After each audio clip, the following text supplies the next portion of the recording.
Join me, Jonesy, for interviews, recaps and much more. So tune in, unwind and get your sporting fix. Well, this is probably we've got the biggest guest on the podcast so far. He's a man that's won 2 stages in the Tour de France in 2008, 2013, won 4 Santos Tour Down Unders in 06, 2012, 2014 and 2016. No one else has done it more than you, Simon Gerrans. And you were, for 7 weeks in 2016, the world ranking number 1, and you finished 3rd in 2016 as well, ranking 3. How are you? Thank you so much for jumping on. Has all this sunk in, what you've actually achieved, and have you had a chance to reflect on everything you've done so far in cycling? Well, Jonesy, thanks for having me. It feels like a lifetime ago, in all honesty. So it's probably sunk in and wept out the other side and sort of forgot that part of my life. But it was obviously all-encompassing. I was super passionate about it when I was doing it. And you're right, it's sort of only when you have the opportunity to stop and reflect for a little while that you sort of probably appreciate that experience and what I was able to achieve throughout my racing career. So yeah, I'm well out the other side of it now, but it is cool to sort of reflect back on every now and then and think about that part of my life. Yeah, and you're still involved with cycling, with your commentating as well. How long have you been commentating for? So I picked up my first commentary gig. I did a little bit the year after I stopped racing. Yeah. I was living in London at that point in time. So I did a few little bits and pieces for Eurosport that are based out of London. And then the following year, so in 2020, so I was 2 years away from racing, we were locked down in COVID and I actually had the opportunity to commentate the Tour de France. So it was actually in 2020 that I did my first live commentary gigs. And that was for the international broadcaster that covered the race. So my first live commentary was stage 1 of the Tour de France in 2020. And we were going out to the largest sort of English-speaking audience of all the networks. Yeah. So it was straight in the deep end. Yeah, straight away. Because my dream also is to be a commentator, but for footy and for cricket. Did they reach out to you? Or footy and cricket? No. No. I'm talking about bike cycling. Did they reach out to you? Yeah, absolutely. Yeah, and you sort of have a fair bit of contact with the media when you're racing. Yeah. And the Eurosport was where I first started doing a little bit of stuff. They knew I was in London and they asked me if I'd come in and do a little bit of guest commentary for a few races. But then they approached me, ASO, who organised the Tour de France, about joining their world feed commentary team for the 2020 tour. Yeah, and now you're commentating tomorrow in Melbourne, you said, commentating the Belgium race, you said. It's 6 o'clock our time. How do you manage all the time differences and commentating? Because there'd be times where you wake up, at the crack of dawn or even before that to commentate. Does that happen regularly? Yeah, it's kind of like being a shift worker, I guess. So I'm commentating mostly now for SBS, the Australian network. Yeah. So we cover all the big European races. Pretty much everything we cover, with the exception of the Tour de France, we do it from a studio in Australia. Yeah. With the Tour de France, we go over there and follow the race around. Yeah. But everything else, it's on a different time zone. Yeah. So it's mostly late night because the races are in Europe. And so we have to stay up quite late. So it's not unusual that we'll start commentating, so sometimes 9 or 10 p.m. at night, and finish at sort of 2 or 3 in the morning. Every now and then you get a graveyard shift where you actually finish commentating 5 a.m. Oh. And that's super tough. Yeah. So the tough part about it is you got to be really animated and really excited about the end of the race, yet it's kind of 3 o'clock in the morning and you're doing your best just to stay awake. So it can be a challenge. Are you down in 10 coffees throughout the whole night just to keep you awake? I drink a lot of coffee. Yeah. Well, I want to go to your cycling career. Obviously, you've achieved so much. Yes, the start of your career, I mean, when was it where you realised, firstly, you could actually compete with the best? And then how did you firstly even get into cycling? So how I got into cycling is a bit of a roundabout way compared to how most people find the sport. So I grew up in northeast Victoria. So I grew up in a farming community, and my real passion when I was a kid was motorbikes. So I got into motorbikes riding around on a farm, had a really competitive streak. So I got into racing bikes, had a couple of nasty crashes as a teenager racing motocross, and ripped my knee apart. Mm-hmm. So I had 2 knee reconstructions by the time I was 16. Mm-hmm. That was my exit from motorsport and basically, into the next phase of what I was going to do for sport. So I actually picked up cycling for rehab to rehabilitate my knee after knee reconstructions, and then got started in that way.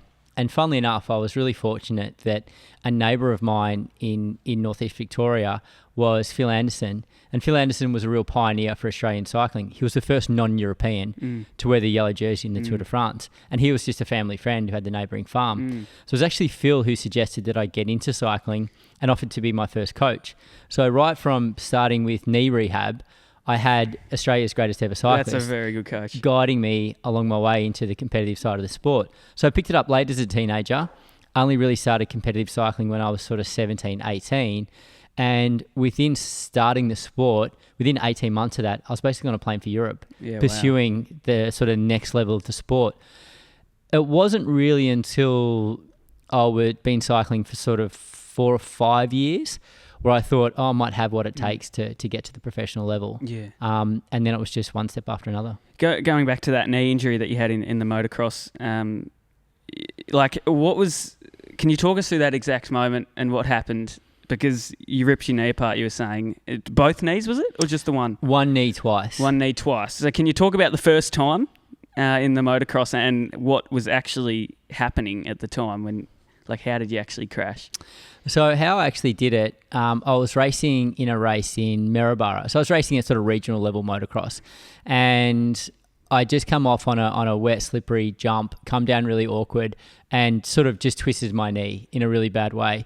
And I ended up tearing 3 out of the 4 ligaments in my knee. So I ripped my medial ligament, the ligament that runs up the inside of your knee, and I tore the 2 cruciate ligaments off the bone. So all that was left holding my knee together was the lateral ligament down the outside, and just basically skin was all that was holding my leg in one piece. So it was quite an extensive surgery off the back of that. So they rebuilt my knee completely, sewed the ligaments back together, got me back moving again. All the surgeons were really blown away by the recovery that I'd made. So I was super passionate about my racing. So I got back into motocross again, got back on my motorbike, and it was 12 months later to the day that I heard it the first time. And I crashed again. Went back to the same race meet, got through the race meet. It was the next day. And I think it was like school holidays or something like that. I was 16 years of age. And funnily enough, I was just being a larrikin. I was being an idiot. I was doing a wheelie up the farm driveway on my motorbike, got a bit too carried away and stepped off the back and just hyperextended my knee and ripped the ligaments apart again. Back to square one. Pretty much back to square one. But it was after that injury that my surgeon said to me, listen, if you hurt your knee once more, you'll need a walking stick to get around. Really? And at that point, I was 16 and a really active kid. So that was probably the message that I needed to go, okay, I need to find a new sport. Yeah. And he talked about sports that were going to be good for my knee, that was going to rehabilitate it. Sports that were basically super safe. So he's like, maybe you should take up like chess. And then he said, how about swimming? And then finally suggested, cycling could be good as well because it's going to build the muscles up around your knee and create that stability. So that was sort of the idea that started the surgeon who sort of planted that seed of the idea to pick up cycling. And so I started cycling. Then Phil Anderson lent me a bike and introduced me to competitive cycling, and I really took it from there. Yeah, wow, that's unbelievable. But there's also a risk, I guess, with cycling. If you do come off, could you bash up that knee even further? I mean, was that in the chats with the surgeon at all? Yeah, not really. No. The crashes you have from cycling, it's pretty rare that you get knee injuries. Yeah, okay. A pretty common injury for cyclists is to break collarbones or their arms or wrists or whatever it may be when they sort of fall. But knees can have kind of overuse injuries from cycling, but never ones that really cause any ligament damage. Yeah, okay, that makes sense. I want to talk about is there any way that motocross can link in with cycling in terms of skills and tactics? I mean, were you racing in motocross or was it just like a leisure, more recreational thing, or were you competing? Were you competing in motocross? I was competing, but not at a very high level. Okay. Literally at a regional level. Yeah. But there were sort of just being on 2 wheels, basically looking at lines through the corners, that sort of stuff, doing stuff at higher speed, at a faster pace. Yeah. A lot of that's relatable across the 2 sports. But and I think the competitive drive really translates from one to the other. Yeah, okay. I want to go to the stages in the Tour de France and the races that you've been. You've won stages in all 3 Grand Tours. That's a feat in itself. Did anyone of those mean differently, or was there one that stands out to you more, or that like meant the most to you out of the stages that you've won in the 3 Grand Tours? Well, they're all pretty special on their own, but I guess my first stage win in the Tour de France was probably the most significant, just because it was my first Grand Tour stage win. It was my 4th participation in the Tour de France. It was in 2008, and once you sort of win at the highest level, it gives you so much confidence as an athlete to think that I can beat the best in the world on my day. So I won a stage in the Tour de France in 2008. The following year, the next Grand Tour that I lined up in was the Giro d'Italia, where I won a stage. And then later that year, the next Grand Tour that I lined up in was the Vuelta a España, where I won a stage. So I won my 3 Grand Tour stages consecutively in each one that I lined up in. But I think it was the first win in the Tour de France in 2008 that really gave me the confidence to know that I could do that. Yeah. Would you say that point in time where you've won them consecutively, was that the peak of your career?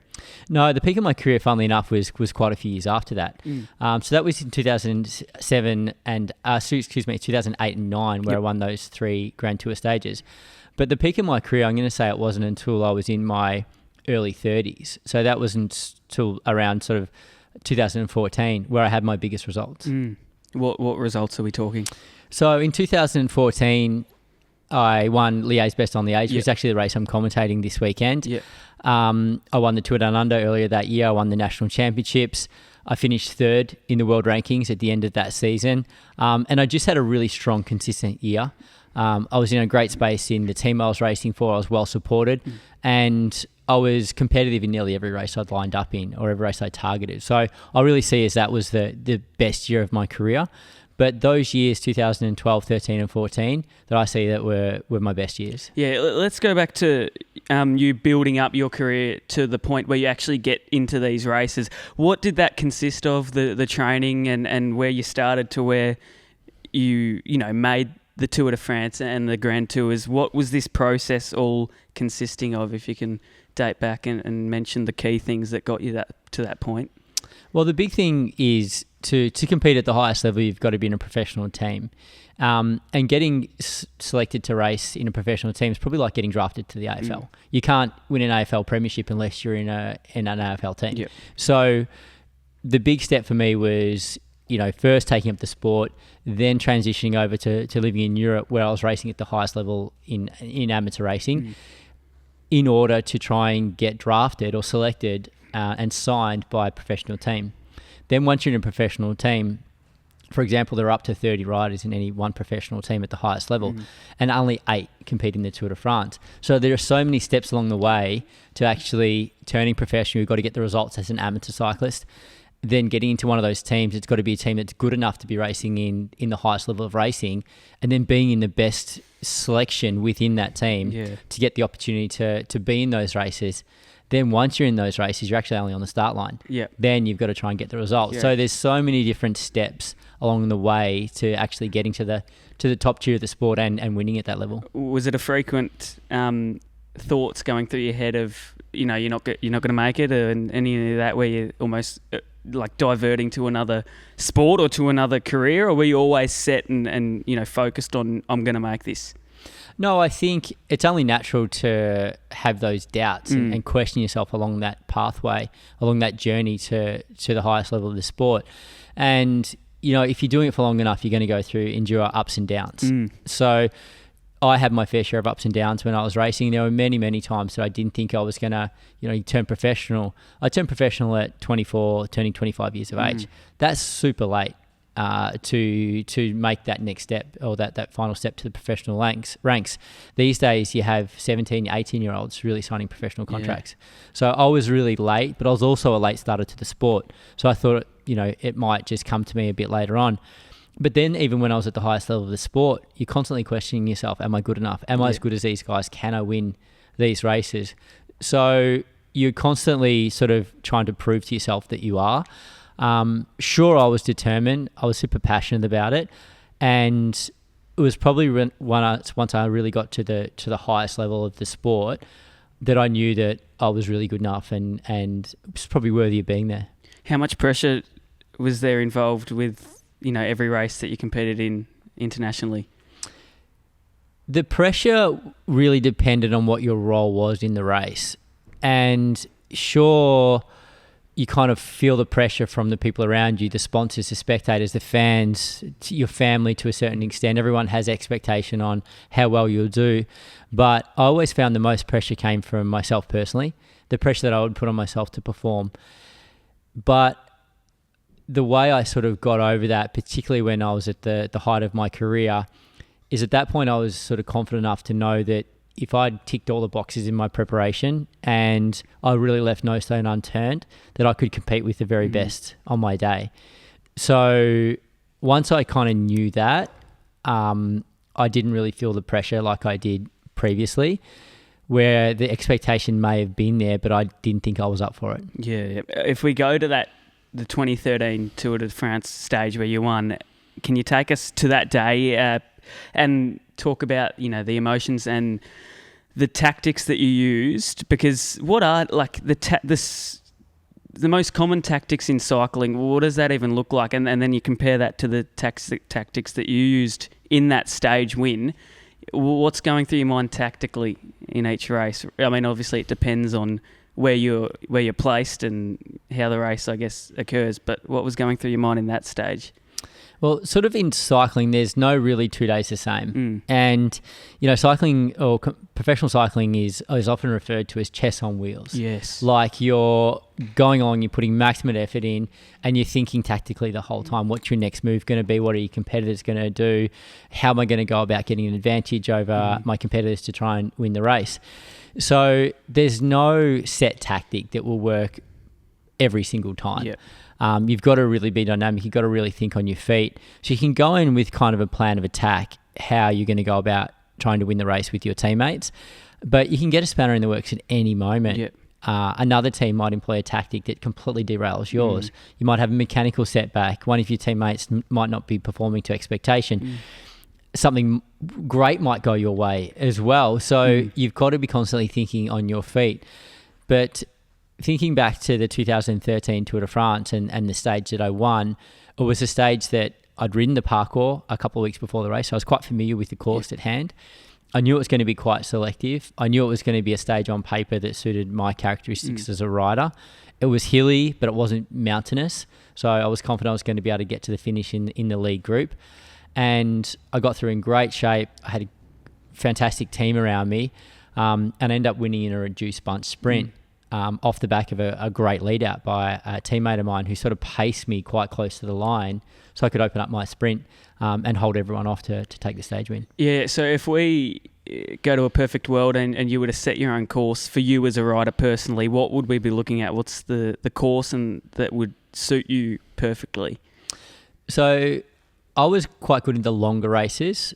Like I won, I think 3 of the longest races in world cycling. Yeah. So I was really good on really long endurance stuff. I was good on hilly terrain without big mountains. So once you get to the big long climbs, these big alpine or climbs through the Pyrenees, you might be climbing for in excess of an hour at a time. So I was not really great on those big long climbs, but I could get over the climbs up to 2-3 kilometers with the best in the world. And the more of them that were throughout the day, the better it was for me. So those sort of up and down roads, nothing too long, nice long hard day, and generally it was a sort of a race of attrition. Yeah, when I'm going to ask about this toughest stage that you raced in, but I'm assuming that varies per rider. Like a stage might be tougher than another stage, but for you, what was the toughest stage in the Tour de France? I always really struggled in those big long mountains. Yep. And particularly if you were suffering any kind of illness or trying to get over any kind of adversity throughout the stage, it made those days really tough. Over 3 weeks of racing, when you're at the peak of your form, often you get sick. It's really easy to get sick, in fact. So I don't think I ever got through a 3-week stage race without getting sick at some stage. Really? So if you're dealing with some kind of sickness and you've got a really tough stage to get through, that can be a really challenging day on the bike.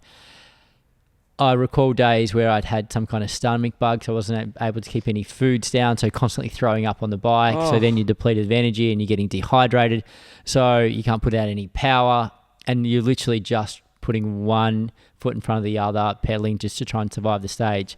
So often the toughest stages not simply due to the parkour in front of you. It's due to your physical condition on the day. And does that sickness occur from just repeat long bike riding in a row? Like, is that the main reason why you reckon riders would get sick? Well, when you're so close to your peak form, you're often quite susceptible to picking up bugs. You're running so lean. You have very, very, very little body fat.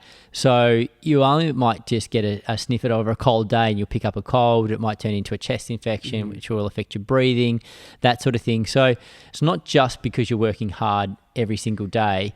You're also surrounded by hundreds of thousands of people every day from the roadside, so it's easy to pick up any kind of bugs. So there's so many influencing factors there. What's the elevation gain that we look at those big mountainous stages? Like, how high are we riding up to? So the highest pass in the Tour de France, I think it is the Glibier at 2,800 metres. Yeah, right. So you'll see the thin, does it get hard to breathe with the thin air at that height? Or very much. So, no, 2,800 metres is a bit of a stretch. I think it's about 2,500 metres. But yeah, you really notice the elevation and the altitude and the thin air, the less oxygen in the air. So you'll be pushing as hard as you can. Your heart rate will be really high and you just can't put out the power that you can at sea level. So yeah, I used to struggle in the high altitude as well, so that makes those big mountain days even harder. Yeah, well, the highest point in Australia's Kosciuszko with that's only a bit over 2,000 metres, isn't it? Yeah, and you can imagine these roads go over much higher than that with bitumen. Yeah, exactly. And then doing that for, how long was those stages? Like, how long were you riding for? Oh, up to 7 hours some days on those big mountain stages. Over 200k. Yeah, right. Exactly. And then, in excess of 200 kilometres. And then after each stage, obviously you'd be knackered for obvious reasons. What do you do to try and rest your body before the next stage? Well, you got to basically rehydrate. You got to refuel, have a good meal. The recovery protocols generally around getting massage and some physio work, maybe an ice bath, that sort of thing. Eating plenty is getting much sleep as you can to try and back it up again the next day. How much food do you have on you while you're riding in those big stages? Well, funnily enough, the nutrition is one thing that's really evolved a lot in this sport since I left the professional peloton. But you're constantly eating and drinking. For the course of the 3 weeks of the Tour de France, it feels like you're full the whole time because your meals are so big. And you sort of, to put in perspective, you'd probably eat like a normal breakfast, like a couple eggs on toast or something like that. But then you would eat like a massive bowl of rice or pasta as well for the carbohydrates. And you literally do that with every single meal. Yeah. And then on the bike, you're eating constantly as well. So you feel full, but basically the entire time. So there's obviously a lot of thought with the nutrition with bike riding, obviously, is there? Yeah, a lot of science goes into nutrition. That's your energy. That's your energy source. And like I said, that's something that's evolved a lot since I've left the sport. And the quality of the nutrition has improved a huge amount as well. So with all that food that everyone's eating, it wouldn't be rare to see people, throwing up, and is that and you just got to keep pushing even though you feel terrible? Yeah, well, there's one thing about a stage race or cycling in general. If you don't finish one day, you can't start the next. You're out. Yeah. There's no second chance. You can't jump on the bench for a period of time and then jump back in again. So you've got to go. Yeah, the moment you step off the bike and get in the team car or pull over, your race is done.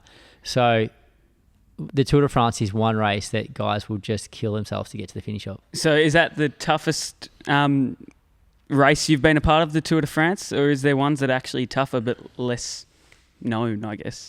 The Tour de France is the highest level of racing. It's the toughest because the competition is the highest, and I guess there's most at stake at the Tour de France in comparison to other races. Yeah.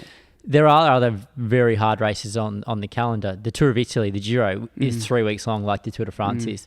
The Vuelta a España, so the Tour of Spain, is also a 3-week race. So they are very, very demanding races too. How much ground do you cover over the whole entire period of the Tour de France? About 3,500 kilometres over the 3 weeks. Because I look over to me, right, that's obviously one of the yellow jumpers that you won over there. And then the pink one, what's the pink one over there? Yeah, so the pink one, that's right, the yellow jersey is from the Tour de France in 2013.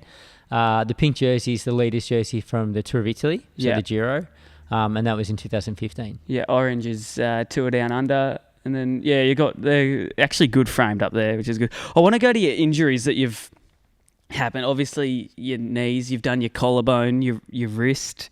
What else have we experienced? Too many to remember. Elbow? Yeah, I broke a bunch of bones throughout my career. My collarbone a number of times. Like I said earlier, which is a really common injury in cycling. I've fractured elbows, wrists, ribs, hips, shoulder ligaments. Yeah, I've done a lot over the time. Career on the line, like with all these injuries, or is that just kind of what everyone experiences? If you're there for long enough, then you definitely go through these injuries. Pretty much every cyclist racing at the highest level has broken their collarbone at some point in their career. None of my injuries, though, I ever thought were career ending. Yeah. I had some big setbacks and a fair amount of time on the sidelines, but at no point did I think, this injury is the end of my career. Was the knee the worst one you've had? Well, the knee's what got me into the sport. Yeah. So I guess as far as injuries goes, the knee has been the worst one. But then bike riding? Racing-wise, I had some pretty horrific sort of collarbone injuries and then infections off the back of it. Oh, really? Where I was quite unwell for a period of time. I've had I had a fracture in my hip. I had a couple of horrific crashes in the Tour de France. But yeah, nothing that's too chronic now. So how, with your collarbone, with that infection, how long was the process to get back to your optimal health? Yeah, a long time, actually. So that was the 2006 season. So I started out the year really well. I won my first Tour Down Under at the start of that season. So I started out the year in super strong form. I went off to Europe full of confidence. It was actually my first race in Europe that I came down to sprint finish. And I fell really heavily in the sprint, and I fractured my left collarbone and I tore the ligaments in my right shoulder. So I basically banged up both my shoulders. You couldn't move? I could hardly move. So I was sort of whisked off to hospital where they operated on my collarbone. They put a plate in my collarbone, and then I was sort of sent off home again to sort of fend for myself. I ended up sleeping at a mate's place because I was living by myself, so I really had no family or friends around for support. So I stayed with a mate who lived in Nice, where I was in the south of France. Sort of slept on his couch for a period of time until I was sort of mobile enough that I could go home again. But in the surgery, they sort of patched me up and sent me home from the surgery with not a lot of post-op follow-up. Being hungry to get back to racing again, and I was actually preparing for the Commonwealth Games, which were in Melbourne in 2006. I rushed back into training, back into racing again, and before the wound had really healed up from the surgery, and whether it was something I picked up, a bug in the surgery, or post-surgery when I was pushing back to get to training again, I got an infection in my shoulder. I was competing in a race in Italy as sort of a comeback race from the surgery, and the infection in the scar in my shoulder really swelled up, like there was something stuck in there. So I saw the race doctor, and he pushed on the wound, and basically the equivalent of about a cup of pus came out of my shoulder Are you joking? and just completely drowned my shirt. And at that point, we decided I probably should go back to hospital and get it checked out. Wow. I got back to Nice to the hospital where I had the surgery as quickly as we could, and they basically put me straight into surgery to try and clear out the infection that had spread right down through my shoulder, and I was quite infectious, sort of going yellow and green all around my chest. So I went back I had that surgery, got the infection cleaned out. I flew back to Australia because I had a ticket to come home for the Commonwealth Games. I didn't compete because I was so sick. But that was in March, and it was only in June that the wound in my shoulder healed up from the infection. So I had an open wound in my shoulder for like 4 months. How did you look after that? Well, I've had to constantly change the dressing on there, constantly monitor it. But it was and I was competing through this period of time, like patch it up, cover the shoulder up. So you were riding with this open wound, but obviously patched up. Patched up, yeah. But exactly. How could you move? Yeah, I was still reasonably mobile because the bone was stable in my shoulder. How hard was it to ride though with that? Oh, it wasn't too bad. I guess it's like having a cut on your arm or anything like that. But I guess you just sort of learn to build up this sort of resilience and pain threshold that you learn to handle this sort of pain. But yeah, open wound in my shoulder from basically March right up until June, and it healed up about 10 days before the Tour de France. Oh, wow. That's unbelievable. Is that the most pain you've been in your whole life? No, I don't think so. I can't think of too many points where I've had pain that, I've had obviously been through huge amounts of pain, but nothing that I can say, that was worse than anything else. The surgery to get the plates out of my shoulder, I remember that being pretty gruesome. Yeah, far out. I'm actually blown away. What about other bike riders, about their injuries? Are there any injuries that are like worse than that, or the worst one that you've seen from another person? Yeah, you see some terrible injuries in cycling, and a lot of them are in racing, but a lot of them are just on the training track, being, having collisions with cars and things like that as well. Every year you hear of people getting killed on the road through sort of collisions with motorists. There have been a number of racing incidents over the years where people have died as well. So I count myself pretty lucky to get through with what I got through. Yeah, wow. If we go to the training to get to the highest races in cycling, what was your training regime back when you were competing professionally? So it was a real mix depending on the period of the year. So in a cycling season, the cycling racing season will kick off in January, and you'll pretty much race through till the end of September. So it's a long season. So you can't be at your best form for 10 months of the year every year. So you would go through periods of the year where you'd have focal points where you'd really try and build into peak form. And there are points where you'd back it off and try and recover, with the idea of sort of peaking sort of 2 or 3 times commonly. And I would sort of try and get maybe 4 peaks into a year. So when you're doing your sort of base training, you're building up your sort of pre-season training, a lot of it is about endurance work and doing hours on the bike. I think the biggest week I ever did on the bike was up to 42 hours of cycling a week. But on average throughout the year, I'd probably average in the low 20s. There are other periods of the year where you're really taking it quite easy, but you're still out on the bike basically every day. Yeah. Through a period where you're building up your intensity before an objective, it's a lot of interval training, a lot of high intensity work as well. And the sessions are pretty much typically 3 or 4 hours out on the road at a time. But over the course of my racing career, I pretty much averaged 30,000 kilometres a year for about 20 years. So that's about 1,000 hours a year. Yeah. On Strava, I only know a few bike riders, but that's 30,000 is so much. Back to the 42-hour week. How far did you get with that? How far do they do in 42 hours? So probably like 1,200 Ks. In a week? In a week, yeah, so, thereabouts. Yeah, 1,200, maybe nearly 1,300 Ks. If you split that up per day, is it all pretty consistent, or is it like one day is a lot bigger and you tone it down the other? Well, you can't afford to have too many light days when you're trying to do 40 hours of training a week, and that was a big endurance week. But there were days where I remember riding for, close to 300 kilometres. But every day is sort of well in excess of 150 when you're doing that kind of volume. Yeah, wow. And it pays off though. Yeah, and that's not every week. Yeah. There are weeks where you're doing big volume on the bike and you might do a 30-hour week or a 35-hour week. But then there are other weeks where you might only do sort of 12 or 15 hours, but they might be really intense. And where are you doing this training? Like, do you find different courses for different scenarios, like big hills, or like where do you actually ride? So it depends where you are.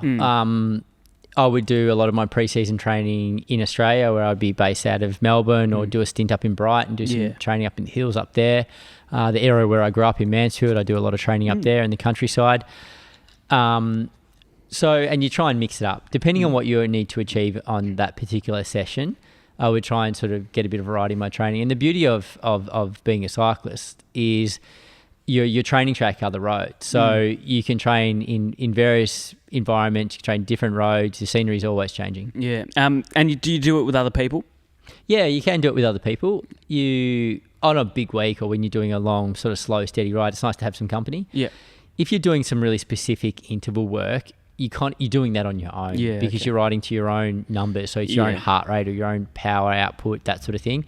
So yeah, the recovery rides, the endurance rides, it's nice to do with a bit of company, but the real specific stuff you have to do on your own. Yeah. So I want to go back to, any stage that you've competed in where tactically it paid off perfectly, and obviously you were saying that with each race, obviously it's you take it as it comes. Obviously you can't prepare before that because each race is different, but is there a time where, you know, the tactics that you made in that period of time on the day was perfect? Yeah, there's moments that I look back and go, okay, we nailed that race as a team. Everyone fulfilled their role. Everyone went above and beyond what was expected of them. And we all worked together and achieved a fantastic result for the team. And it's a pretty special feeling when you're the leader of that team and everyone's there is sacrificing their chances and committing to try and get you across the line first. And there are a few instances I can think of. And again, I think back to what I think is my sort of greatest achievement or greatest win in the sport is the race I'm commentating tomorrow night, Liège Best on Liège. And for me, that race had to go perfectly for me to win it. It was a race that I competed in nearly every year of my career. And on that particular day in 2014, I had the whole team riding to help me.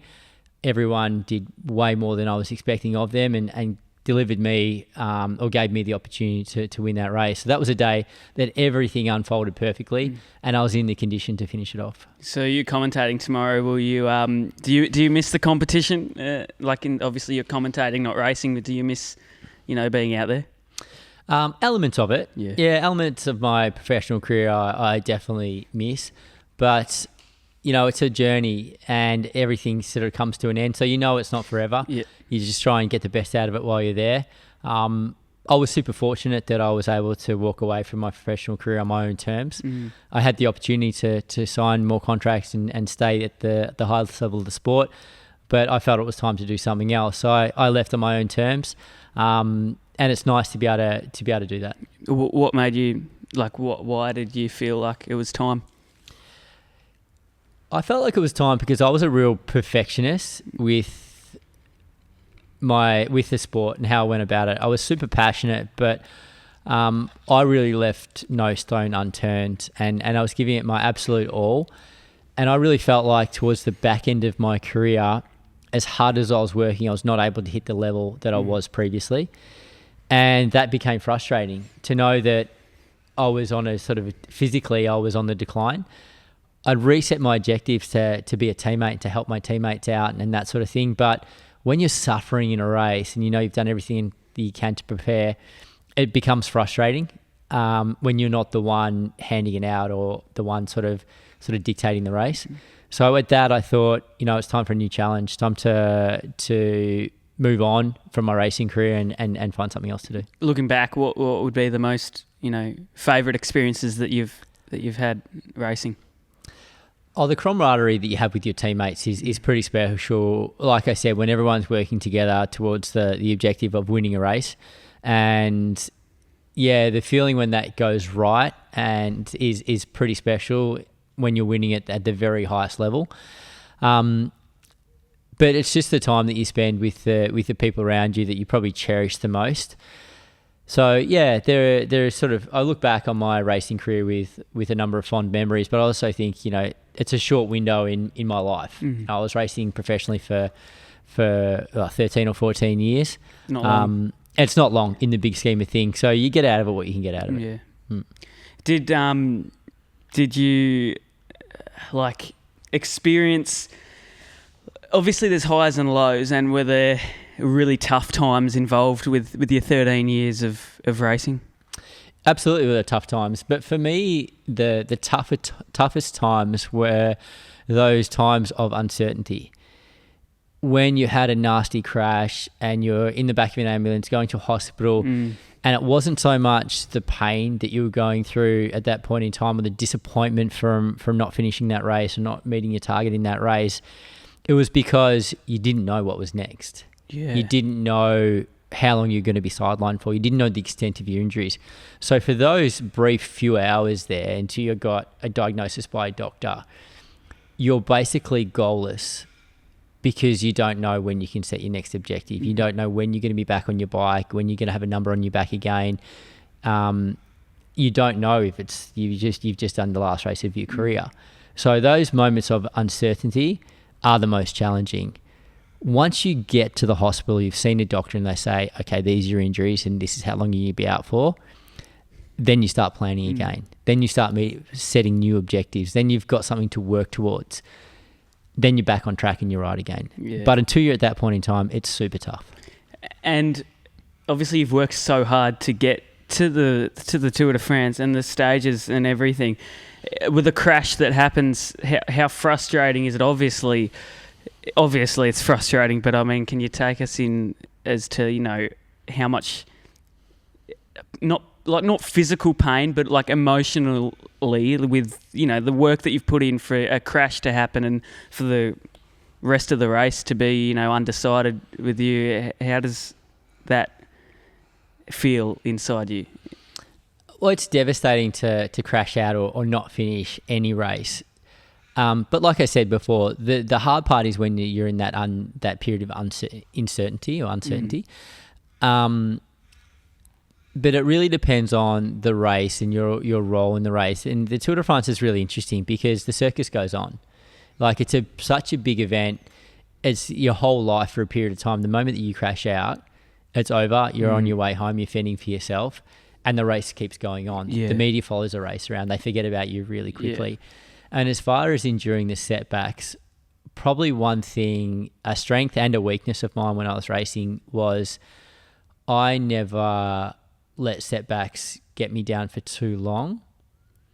But I also never celebrated my victories really either. Really? I moved on really quickly. So whether it was a setback or an achievement, I put it behind me super quick and started focusing on the next thing.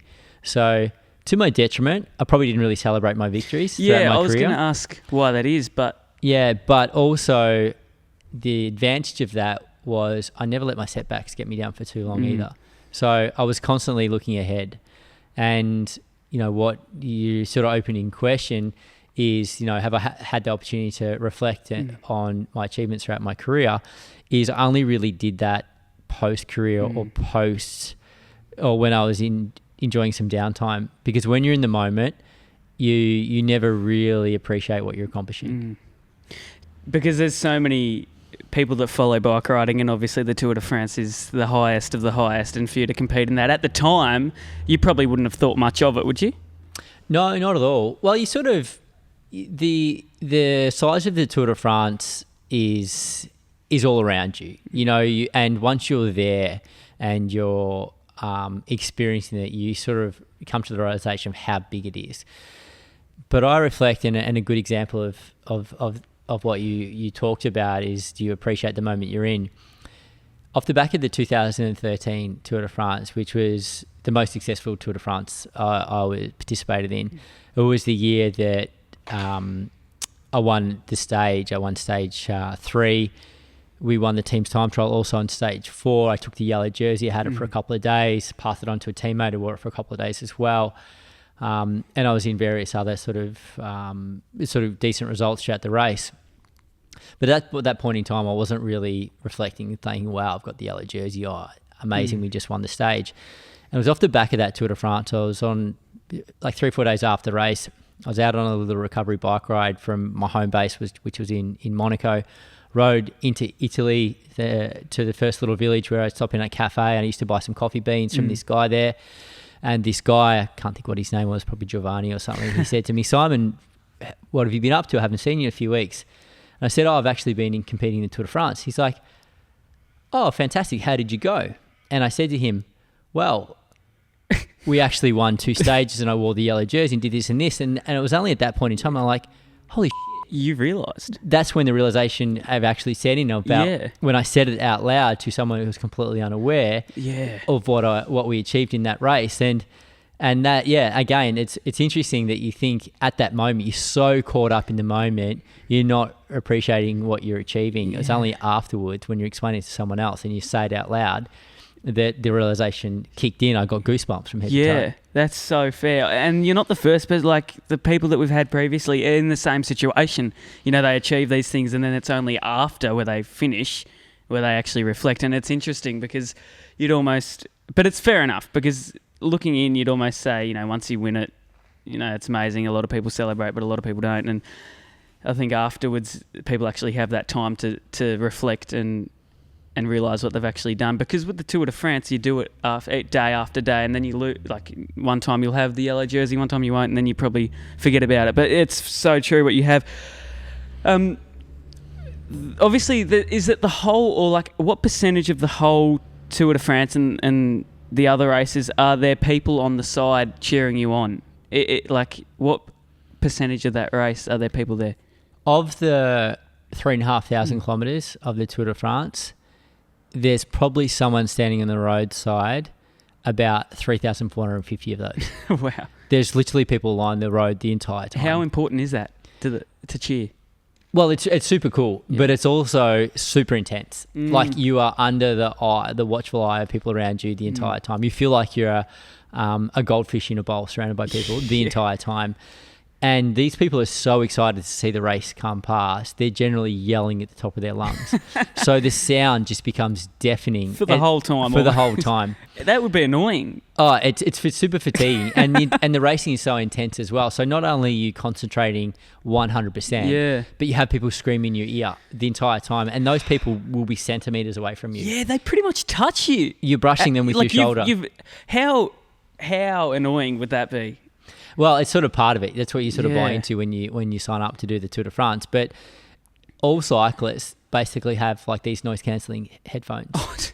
And the moment that you get off your bike and you get into the team bus, which is like your locker room of the sport, you're basically putting these noise cancelling headphones on because you're sick of it. With nothing, just on silent for a bit of peace and quiet. It's like you're putting earmuffs on just to escape the noise for a period of time because it is so intense while you're out on the bike. I think, was it last year or summer, with the crowd, they actually pushed someone off the bike accidentally. Has that happened with you, or have you seen any of that happen before? Yeah, I've seen a lot of that happen. I've seen it within the peloton, and I've seen it, obviously commentating races as well, that the crowd is so close to the roadside and they just don't appreciate how quick you're coming towards them, that they're not able to get out of the way fast enough. There are instances where I remember you sort of up on a big wide road and you'd be belting along at 60 plus kilometres an hour, and there'd be a slight wind from the side. So the peloton is all pushed to one side of the road. So the crowd that are standing on this big wide road, looking down, waiting for the peloton to come past, expecting you to go up the middle of the road, all of a sudden you're coming down the very side of the road where they've set up their picnics and they've set up their chairs. They got grandma in a wheelchair out there. And of course, everyone backs up as quickly as they can, but they can't get their stuff off the road in time. So you're riding over picnic blankets, you're running into things. It's an absolute nightmare. So do they get like told off, or is it just like too bad you've just crashed over a picnic? Pretty much it's just too bad. Really? But yeah, every now and then you'll get people and they'll have a sign out and they not get it out of the way in time. The amount of mobile phones that you accidentally knock out of people's hands because they've got a phone hanging out in the middle of the road, you just brush past their arm with your shoulder. If you're going that quick, yeah, so it's all those things you've got to deal with at the Tour de France. And what you see a lot of, and you see quite a bit of this on TV as well, on the big mountain stages, when you're riding up and you're basically going up these super steep hills, not much faster than walking pace, and people are running beside you and yelling at you, it can be really encouraging. It can be really funny, but also can be really distracting. I was going to say, are they negative towards you? You don't get too much negative stuff on the roadside. There are riders, high-profile riders, that do get a bit of criticism from the crowd. More often than not, they're pretty supportive. But, you do get the odd spectator that can be a bit disruptive. Yeah, that's so fascinating. I reckon that's the only sport, where the crowd actually gets involved. And there's no, that's so unlucky if you crash over because of a fan. Yeah, and it quite often happens. And some terrible crashes as well, where a silly fan will be looking the wrong way because they're trying to get on TV or something like that. And they get cleaned up and cause a massive pile up. Yeah, and then obviously the bike riders probably won't be all right, but then the person got hit's probably worse off, do you reckon? Can be, yeah. Yeah, wow. Yeah. That is catastrophic. Anyway, moving on.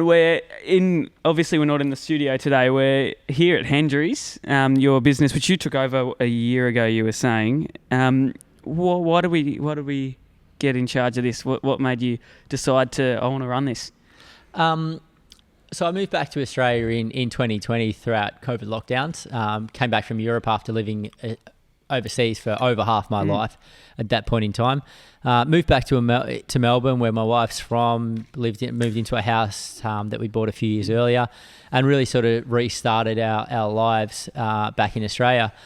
But I didn't really settle too well in Melbourne. I was sort of looking for an opportunity to get out and get out of the city a little bit. I grew up in a regional area, so I was probably looking, hadn't really lived in a big city like Melbourne before. Gave it a crack for a few years. It wasn't quite me. And it was only a bit over 12 months ago that an opportunity came up to get involved in Hendry's as a business. And I jumped on it, sort of got involved in the business. Short while later, moved down to Geelong. And it's been the best move I've made in ages. Yeah. So it was quite opportunistic, sort of the fact that Hendry's come up. It was a ticket that I was looking for out of Melbourne, and I'm really pleased that I grabbed it. Well, I mean, like looking around, you've got 2 shops. How many bikes are around here? Because there's a lot around here. A lot, yeah. We would have, several hundred bikes across the 2 shops available for sale, but some of them sell really quickly. Some of them are pretty unique as well, so they don't move quite as fast. But it's been great to get involved with Hendry's, and I really enjoy the element of the retail element and getting a kid out there on their first ever bike, to selling a very expensive bike to someone who's super passionate about the sport too. Have you had any, really, obviously you're famous, but any other famous bike riders come in here, especially? Cadell Evans is a friend. Yeah. Do you and Cadell get along? Yeah, we get along. He often comes into the shop, and he's bought his kids' bikes through Hendry's, and he joins our shop rides that we have on a fairly frequent occurrence. Did you rode together? We raced against each other for a number of years in our professional teams, and we raced as teammates in a couple of Olympic Games, several World Championships, so we'd race alongside each other quite a lot. Yeah, cool. What would be the best bike that you reckon you've got around here? We work with a couple of really good brands. Yeah. We work, our major brand is Trek, but we also have Specialized, Cervelo as well, Factor, BMC. So we've got a couple of very nice bikes. This one's Flash. Have a look at that. Yeah, Anna van der Breggen's time trial bike from the World Championships a few years ago. That's the actual one? That's the one she rode in the World Championships. So how'd you get that? So we've just launched Specialized as a partner of the business, and they came down here with a couple of pretty special bikes. So the one behind you as well, that's a bike from Julian Alaphilippe, who won the World Championship on that bike. So it's pretty cool to have a few unique bikes in here as well. Yeah, that's amazing. And then the one in Ocean Grove as well. There'd be some beautiful bikes in there too. You get obviously a lot of people in here too, because it'd be one of the most well-known bike shop around here. If you don't have a bike, I reckon come in at Hendry's. They got good stuff. Yeah, absolutely. There's a couple of well-known bike shops in the area, but Hendry's been around now for 50 years. Yeah. So, and I'm only the 3rd owner in the 50-year history of the business. Yeah, wow. So, it's quite a well-established, and there's a great community around the shop. And it's really cool when you have an older person come into the shop. They might be retired, and they'll talk about that they bought the first bike from Hendry's. Yeah, 50 years back ago. in the 70s, and now they're coming back to buy their grandkids' bikes as well. So it's an institution. Well, it just shows how quality of a business it is. Is there any celebrations for 50 years? Yeah, we have a number of sort of events we do throughout the year. We did a bit of a party around Cadell's race at the beginning of the year. That was to mark the beginning of the 50th year of the business. We'll do an event throughout the Tour de France where I'll be remote. I'll be over in France following the race with SBS, but we'll do some kind of party in the shop, and we'll do something later in the year as well. So we'll try and do a few things to celebrate 50 years of the business. No, that's good. And I want to go to the commentating tomorrow. How much preparation do you do before each race? You're the expert commentator, so yeah. So you're explain what that is. So we're a commentary team of 3 at Liège Best on Liège. There's Matt Keenan, who's the lead commentator. So he'll do a lot of the intros and to the ad breaks to the race. The host almost. You really host it, yeah. And then I sort of come in as the expert analysis. Alongside Grace Brown. Gracie Elvin. Grace Brown's done some races. She actually won the Women's Liège Best on Liège last year. Yeah. But Gracie Elvin, myself, and Matt Keenan will be calling the race. Yeah, cool. Do you how much like research do you do before that? Or well, I mean, I guess it's not really you that has to do that, is it? It's more the host. I mean, you'd obviously look into that. Yeah, I've done about 30 years of research into this race. Oh wow. Because I've lined up in it so many times. Yeah. I watched it every year, and I've been commentating for a few years since. Yeah. But you do have to do a bit of research to see the riders who are on form and who are really targeting the race, that sort of thing. Do you have a favourite race to commentate, to watch? Ooh, that's a great question. I love watching Paris-Roubaix, which is another one of the big classics. It's not a race I'd ever competed in, but it's an action-packed race where Aussies have won it a couple of times in the past. So that's a great race to watch. To commentate, the Tour de France is a great race to commentate because there's so much going on around the race as well. And you go over there too. Is it for you a lot, like you enjoy going there and being there in person, or are you also happy at the studio? Happy at the studio. Yeah. It's a controlled environment. It's close to home, that sort of thing. Yeah. Can you imagine the setup that you guys did here for the podcast, doing that every single day for 3 weeks straight, plus your sound checks, plus moving. You spend, on the tour, you spend 4 to 5 hours a day in the car transferring between stages, as well as the sort of 7 hours of 8 hours of commentary too. I didn't even realise that. There's a lot to it. Whereas the studio, you can just... I mean, the studio, though, you've still got to get up at crazy hours. You got to stay up to crazy hours. Yeah, that's the only downside, I guess, to it. I mean, that's kind of like... With the commentary, that's all I've got, really. I mean, I want to go into footy and cricket with commentary. But yeah, any tips you have for commentating at least?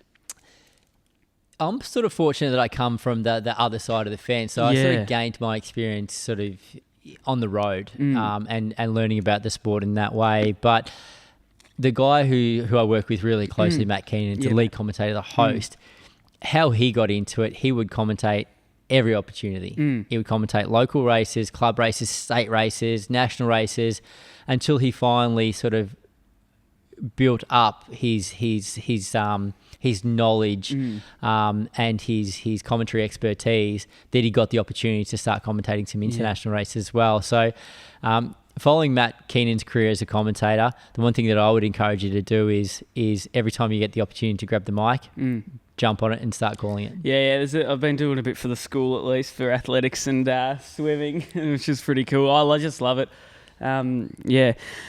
What does the day in the life of Simon Gerrans look like these days? He went for a ride today. He actually went close to my footy game I had today. We won by 81 points, by the way. But how many rides are you doing a day or a week?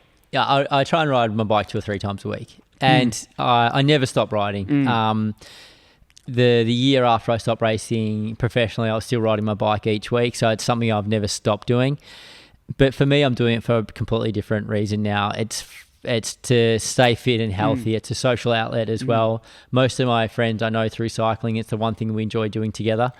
I try and get out my bike 2 or 3 times a week. But a typical day, most days I'm awake around 5 a.m. A few days a week I'll get out my bike. A few days a week I'll just get up and start work early. Yeah. But I don't sit still very well. So I generally keep pretty active, and I don't sleep a lot. So that works well with running a business and commentating. 58 minutes, you're doing pretty well now. What time do you go to bed if you get up at like 5 o'clock? Oh, not early enough, unfortunately. My wife and I operate in different ends of the day. She's a bit of a night owl, and I'm a morning person, so that's always a challenge, but I think that's pretty common in marriage. But she'll sit up reading or whatever, and I'll be trying to get to bed before 10 o'clock. Yeah. Is there a rider, if you look on past or current, any rider that you would just love to ride with? Oh, good question. Anyone that I'd love to ride with. There's definitely guys that I've admired that I've raced alongside, raced against. And there are guys that I sort of modelled my racing off before I really turned professional. But I've never really thought about that's one guy that I'd love to be on a team with. A guy that's really dominating the sport at the moment, Tadej Pogačar, I think he's the best the sport's ever seen. And so it's fantastic to sort of witness his journey through the sport. Our careers didn't overlap, fortunately for me, because he's so good. He, I think, turned professional in 2019. I think my last season of racing was 2018. So we just missed each other. But it's been a real pleasure to watch what this guy's doing. Now, Simon, I've been doing a bit of research about you, and you were involved with Goldman Sachs. Am I correct in saying that? Can you talk about that experience and how you got into it and stuff? Yeah, sure. So working at Goldman Sachs and my stint in investment banking was my first sort of step away from the professional peloton. Yeah. And when I stopped racing, I was really craving to experience something else. And I needed a break from the sport after doing it with such intensity for so long. And I came across an athlete internship program that Goldman Sachs used to run. And it was a program that they were running around the London Olympics, but it basically finished up But I managed to get in touch with someone at Goldman Sachs that was involved in that program and convinced them to start it up again for me. So in 2019, my first year out of the sport, I basically went from racing, living in Europe, to moving to the city in London and putting on a suit and tie every day at sort of 5 o'clock in the morning and jumping on the tube to go into work in a bank. So the environment couldn't have been more different to what I was experiencing for 20 years as an athlete before that. But the challenge was the same, and the mindset was the same. It was surrounded by the people that were the best in the world at what they did, and they were all super motivated and driven people as well. So I got a real kick out of experiencing that, but I had no really financial background or no education in finance. I was learning on the fly, and it was like learning a completely new language. How hard was it? Yeah, it was super hard. And I'd safe to say I'd never been more tired than what I was when I was going through that period, because just mentally I was just so fried at the end of each day, because just trying to take so much in. How long did you do that for? So I did an internship over 6 months. They offered me a role at the end of that internship, and it was in foreign exchange sales. So trading currencies basically. And I did that for a further 6 months and sort of come to the realization this is not what I want to do with my life now. It's a lot different. It was totally different, but I was looking, the motivation of getting into finance is I was looking to just experience other things and broaden my horizons a little bit. And what I found at Goldman Sachs, being such a big and reputable organization, they wanted you to really specialize in one area of banking and be the best in the world at that, whereas I was looking for a much broader understanding. So it was great to be surrounded by so many high-performing people in such a reputable institution, but it wasn't really what I was looking for. So I did it for 12 months and then sort of pursued other business interests. And then getting up in a suit and tie, that wouldn't usually be like what you'd usually do, would it? No, a suit and tie person? No, these days I'm getting up and I'm putting on sort of lycra, so cycling clothes, you could get some riding in at 5 o'clock in the morning rather than suit and tie. You got to wear a suit for commentating then? No, you don't. No. We're very rarely on camera. Oh, okay. Yeah. True. The riders are.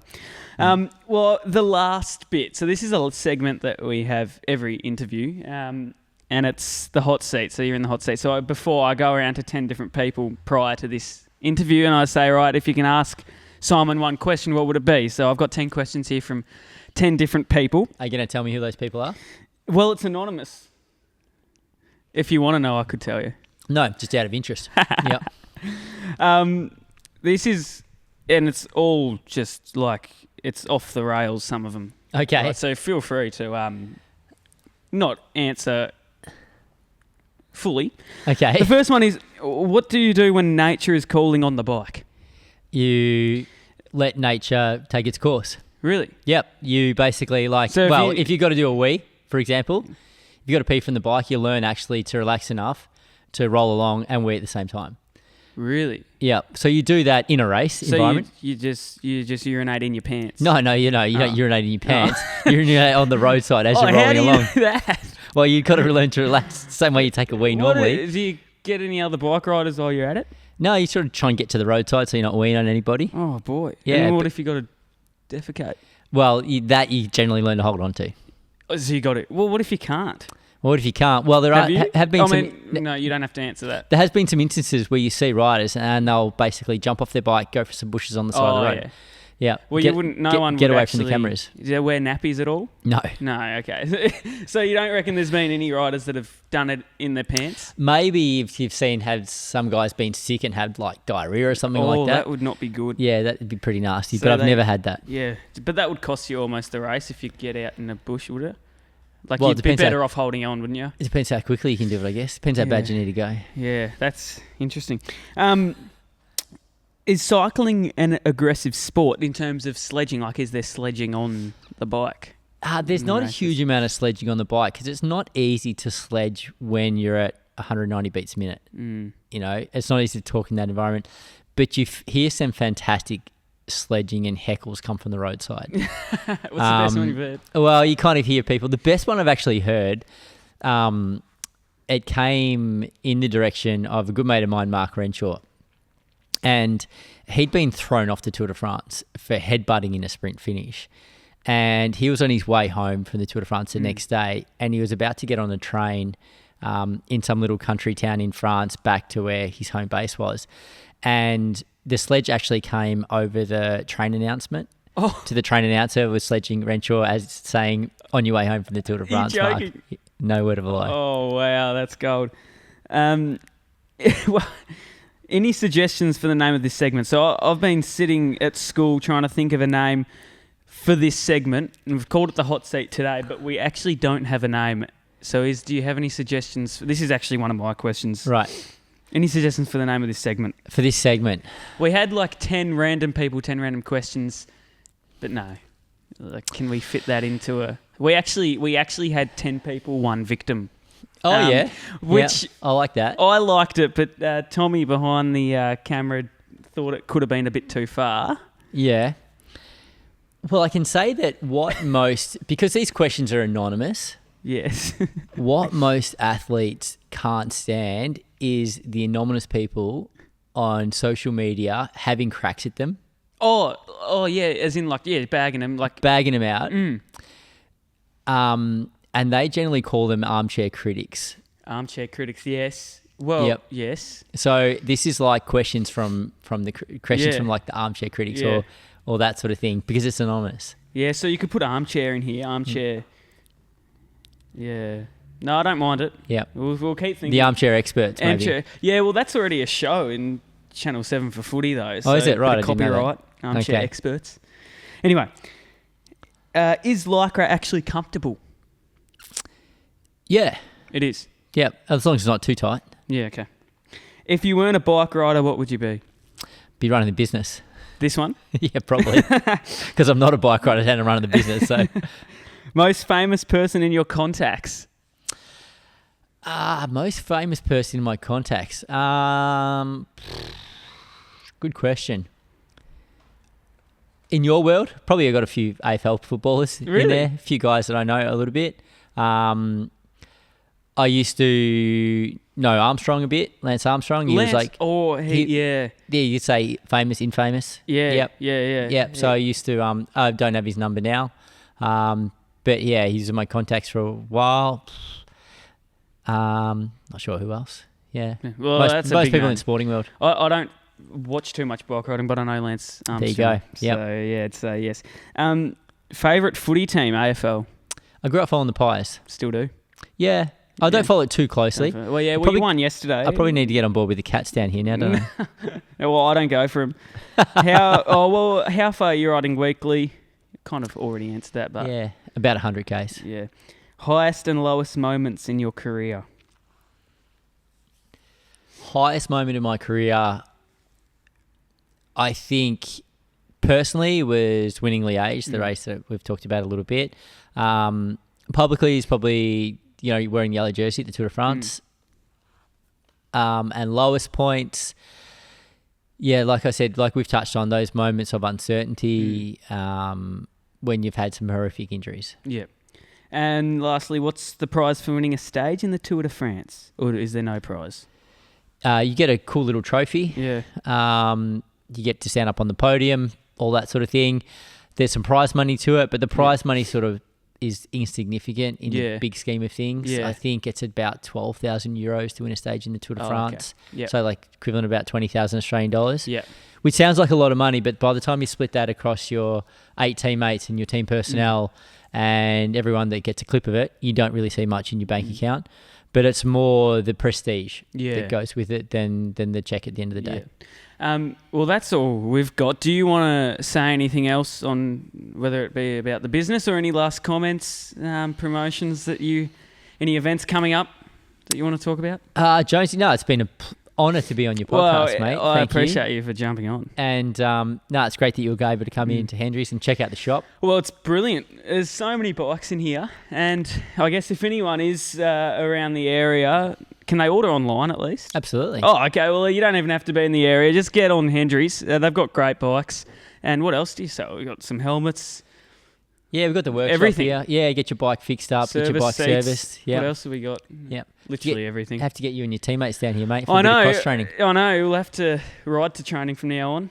Anyway, thank you for jumping on. It means a lot, truly. And, I'll catch you around. Pleasure. Cheers, mate. Thank you. Cheers. Well done.